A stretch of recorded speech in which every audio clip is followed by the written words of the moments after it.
Hello, everyone. First, I want to start by saying I love you, and I make these videos because I've experienced something that no one else has. And although it's unique to me, it pertains to everybody and everything in the universe. I know saying stuff like that sounds massive to people, but you'll understand that if something had happened to a person and it applied to everyone, and you were that person, and you were trying to get that message to other people, you'd have to realize they'd have all the thoughts in their mind that they had from before, and all of the information, all of the history, all of the make-believe and entertainment and modern-day fiascos in their brain. And with all that stuff there, it's very hard to clear your mind and think about life on the most subtle level. That's what it all starts from. And since I've seen where it starts from, I'm telling you that the things I'm saying may not be as fascinating and captivating as the high graphic, awesome displays that people show, or some of the research papers that scientists have come up with or researched and found out through experiment. My experience is something that if you, as an individual, every single person, take a little time to pay attention to what I'm saying and check it for yourself, even if you're a world-famous scientist, even if you're Elon Musk, this will actually make sense to you, and it pertains to every human being. The reason that I got this answer from God, the divine, the universe, when I had this experience of death, real death, from this life into the all of existence, I was allowed to come back. When I say come back, it wasn't like I even went anywhere. I was allowed to resume my own life after being truly enlightened. Not the idea of the woke movement, not people saying, oh, it's the Great Awakening. I brought that, and I don't want credit for it. I just happen to be the guy that it happened to. How would you feel if you didn't want the credit? I don't want any recognition, but I owe this message to you. So therefore, that's why I'm doing these videos, even though I've done tons of them. I have thousands more that I could do. I could do this and explain the universal pattern of everybody. That doesn't mean that I want to know your ins and outs of your daily life. The way we fix the problems we have is by taking out all the negative energy we're putting out into the world, because negative energy creates more negative patterns. And we have a lot of it. We're doing it on purpose. And we're saying, oh, we're allowed because we have freedom of choice. Well, start making choices that are better by choice. Don't expect somebody to control other people for you. That will never be a way that this will work. Don't expect people to save up a bunch of money and buy stuff to prove themselves. That will never work. People will cut corners, they'll lie, they'll manipulate, and they'll steal in order to get money and status. And never will that be what makes you important. So I'm going to start this series called The Living Word. Is it just a coincidence? And then start showing you that through these specific videos, I want you to say something to me. Tell me how any of this stuff could be possible if it wasn't true. And quit worrying about all the stuff you've heard before. If it's a history book, you can't fucking prove it. But this can be seen right in front of your own eyes, with your own heart, with your own mind involved. And you can see that this person is doing nothing but opening their heart to you and telling you the truth. This goes beyond every religion. This goes beyond every belief. This is true. It's not a belief. Before I start, you should probably watch some of the videos that explain the living word a little better. There's a video called Letters Mean Things, and that's an important video. It explains things that you never understood about letters. And as silly as this may sound, without words, we wouldn't be who we are. The symbols that we write down, the meanings we give to them, and the sounds we make out of our mouth have completely separated us from not only the other animals in the world, but each other through language.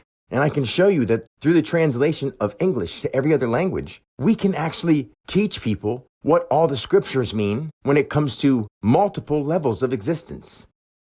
From the stuff we don't see that is small and microscopic, to the stuff we don't see that is macro and invisible to the eye, and the things that we are living in right here, right now, pertaining to our mind. So the things that we don't see right in front of us, like sound waves and light, those are all explained through the word, and not in a way that science could ever back up, because they haven't had the real experience. All they could do is take everything I'm saying, check it, and then show me how it's wrong. I want scientists or Bible scholars, whether they're 50 years of doing it. I want them to look at what I'm saying and show me how, whether or not they get it, if it doesn't make sense. The God that they want to know, that they think they know by reading a book, is what showed me this. Is who, is he, it's she, it's all of it. There's no gender to God. There's a reason why all those words are put in place, no matter what scripture it's in. And I can explain it, but I don't want to spend the rest of my life going through old books. We're alive. We shouldn't spend our life looking through old books. If you need to understand the world, look around you. Use the understanding that you've acquired throughout your life and apply that, okay? So now I'm going to start the living word. Is it just coincidence? I'm going to start this series with a more astronomical theme, which goes from how I say the macro to the micro. And it's not like I'm the only person who says those words, but I am going to dive somewhat deeper into these things because we have so many backstories and historical things that you could just go down rabbit holes forever. And there's no reason to do that when we need to be here now instead of researching everything else. So this first episode of The Game of Names, Is It Just Coincidence, is going to be about scopes, scoping it out. When you look at something, what is a scope? When we look at the word itself, scope, it has the word COP in it, in the middle. Like when you cop something, it means you take it, or it's a constant to itself ongoing potential. The idea of constant to itself is the ongoing potential, someone who takes, or to take from. Words like copper, or Copernicus, or cope. You'll start understanding that how they're used and how those words and letters are assembled means everything to the human being, because this is where sound and light become solid and we speak. And that is our method of communication. So first, the word scope. Subject, constant to itself, ongoing, potential expression. So if you are going to scope something out, you're going to subject from your constant to yourself, ongoing, potential expression. OP is also the beginning of optic.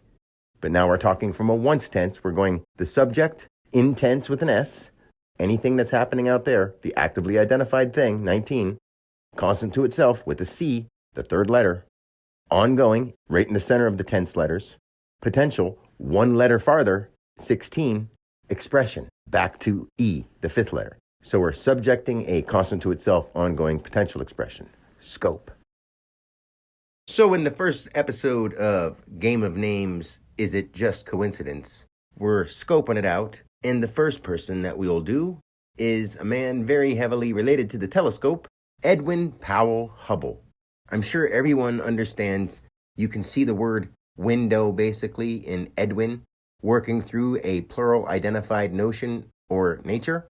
So it's ed, expressing to and from. W is a plural symbol, identified notion or nature. So he's working through something that's a plural identified nature. Now, the word Powell, we all know what a pole is, P-O-L-E, placement ongoing as it lies expressing. Hey, there's just a pole here in this place ongoing as it lies expressing. Now, if we have a potential ongoing well, not just a well in the ground, it's a potential ongoing. And we still had Edwin before this. But we also have placement ongoing plural expressing two L's. It's not a pole. It's a pole that is not only spelled differently, it's a plural expression between two L's. So he's working through the window of an elongated pluralized pole. In this, LL is X. And then you have Hubble. Here, unit based upon itself, active base or ling expressing. It's a hub, base, ling express. After you have working through a window or working through the plural identified notion with something that is in place ongoing plural expressing between two L's, and then you have a hub or a here unit based upon itself as it lie expressing. And he's known for the Hubble telescope. And his birthday is November, which is kinetic, 20th, which was to any, 1889, which is referencing here identified. So if you had something that was actively active or kinetic to any that could reference here identified, and then you had that along with everything that was working through a window of a pole at a hub that base as it lies expressing. Oh, okay. Don't tell me you don't see how that obviously adds up to a guy who's known for the telescope. I'm trying not to have too many instances where I use Bible references or any scripture reference for that matter. But if people only understood that James in the Bible is known as Jesus' brother. So if you already had something that was there and something that is along with it, sort of like a brother, you have James. Because I am or the Lamb are the same thing. Jesus is the Lamb because the lowercase l is an I. Or you could say L, am, base. So it's the Lamb, which is I am. And then you also have James, which is the brother of that. Do you see how this all ends up making sense? Because it's not people, they're energy patterns. And they do matter, just not the way people think. Moving from Edwin Powell Hubble, who is known for the telescope, another man heavily known for the telescope is James Webb. But how many people would think that if you took the idea of James being the brother of Jesus, the initials of James E. Webb being Jew, which doesn't really matter. I'm not saying anything about religion. I really am not trying to. It's just there. And his birthday being October 7th, 1906. Put all that together. James, the intense, active, manifest, express subject, or the brother of what is already risen. So this guy already is known for a telescope, and he takes over, or is also known for it. James, the brother of a present idea, or the brother of a present concept here that rised. And just to cement it a little bit more, his middle name happens to be Edwin, the same name that is the first name of the man known for the telescope. So he's the brother of, in this case, Edwin, and then Webb.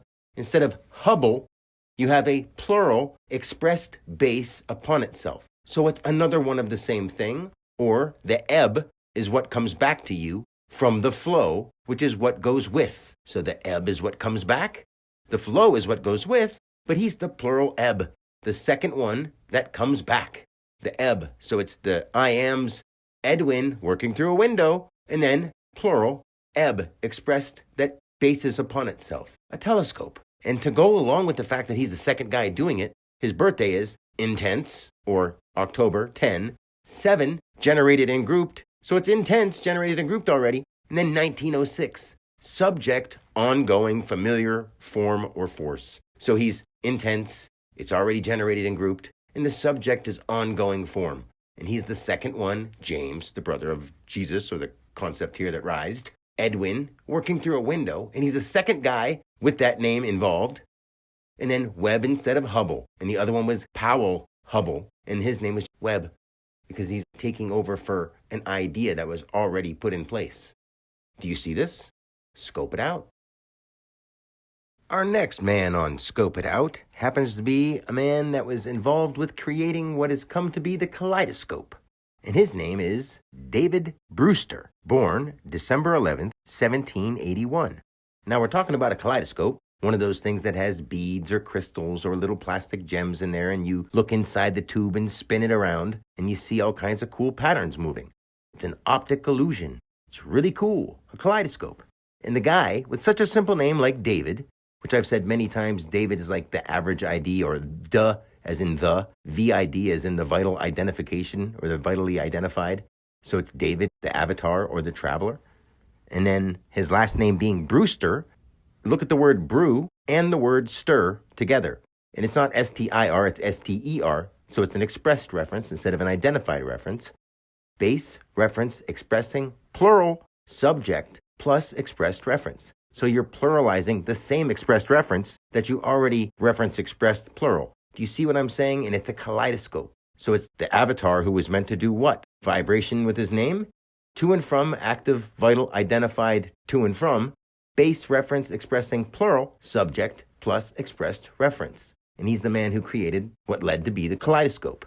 And his birthday is December, which is as it lie, or the active base. And then 11th, which is kinetic, or actively active. So it's already lying there. It's actively active. A K for kaleidoscope. And 1781, on cue, here active. So if it's as it lies, active base, or kinetic, actively active, and then also on top of both of those things, it's on cue, here active, that's a kaleidoscope. The man who invented what became the kaleidoscope, David Brewster. I'm hoping that over time you've seen some of my other videos where I explain how some people vibrate with their name in such a way where it sounds like words when you say them, kind of in a childish way, but I don't mean in a childish way. You're just sounding them out for what they are, realizing that sometimes words are tenses of other words that we could be familiar with. This man, his name is Zacharias Jansen. Now, if you wanted to seek a rise of the unseen, he happens to be the inventor, or at least the person who's got the most credit for the invention of the microscope. Now, his name being Zacharias, think of a Z being from one side to the other, the A being the activated vowel, the first vowel, a consonant to itself or an unseen C, here, active, reference, identified, active, subject. And with that, you intense, active notion, subject upon itself, expressed notion. See how you go Janssen. Now you know a J is 10, that's the first letter that comes into tense, and then AN, activate that notion. S is 19, which is one letter before to any, and you subject that upon itself and express that notion. See how he's the microscope guy. Put something down there small, and you see it big. It goes from JAN to SSEN. The unseen Jansen, especially when it's Zacharias before it. That's why. And it doesn't even have any detail in history that you can find the exact date of his birth. It just says 1580 or 1585. It must have been so hard to find his details because he was microscopic. I'm just joking. But do you see how amazing these things are? And he's the microscope inventor named Zacharias Jansen, or seek, arise, the unseen. It's just a different tense of it, and it resonates with him in a what I call once tense. And if you've heard me explain that, it'll make a lot of sense to you. I'm going to start with trying to get the name right. Rene Theophilus Laennec, or for short, Rene Laennec. He's the inventor of the stethoscope. His birthday, February 17th, 1781. First, keep in mind that a stethoscope is something that is a tool that a person uses to listen to on one end and place the other end on the patient's part, usually their heart, and listen for the heartbeat. And his name being Rene Theophilus, it's all hyphenated, so it's the reference expressing the notion expressing, plus here expressed ongoing potential here, or placement here, because it's pH. And remember, pH is 16 plus 8, which is 24. So when you have a pH balance, you're talking about something centered. So when you say Theophil, and it has Rene before that, you're Rene. Your reference expressing, your notion expressing. And then plus here expressed ongoing potential here, identified, as it lie expressing, here vitally identified, active, unseen or constant to itself, identified notion or nature, plus here expressing. Remember, this is a guy who made the tool that you put on your ear, and the other side goes on your heart and listens for the beat.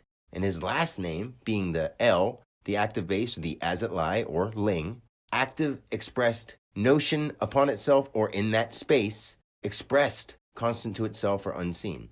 So it's not just active unseen, it's not identified unseen, it's expressed. Along with Laennec, Laennec.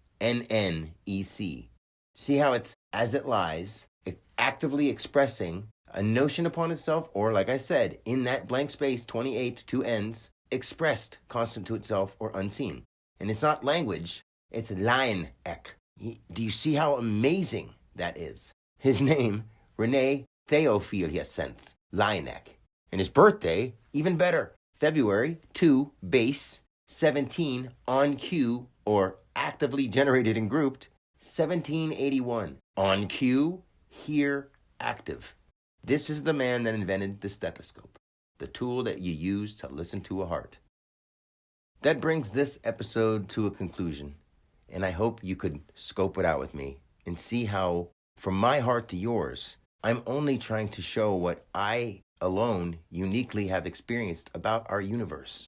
And I have to teach it to people because above and beyond all the things that are going on in the outside world on TV, people holding each other down and oppressing each other by manipulating them into agreeing with it. This is actually what we're here to learn. Not just the language, but through understanding where I'm coming from, you'd understand that I could show you how we act with each other and how we cooperate with the planet and heal the problems that we ourselves or our ancestors have created. Some were in attempts to do good, but a lot weren't. We've got to be grown up enough to admit that and make changes for a better future. So that's the end of this first episode of Living Word. Is it just coincidence? And I will talk to you later. Peace and God bless.